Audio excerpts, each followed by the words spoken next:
देखी भैया, हम धनहा पुल पर बानी, चलता नहीं घर है। देख लीजिए है नदी, ये नदी बाड़ी। भैया लोग वीडियो बनाव तड़े लो, फोटो वोटो खींचा तड़े लो।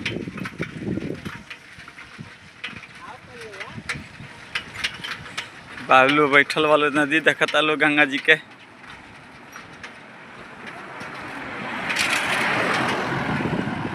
भैया फोटो खिंचवाओ तनी इतना बढ़िया से। देखिए ना, रिक्शा अपन लिया के तो घास लेकर आवत लो।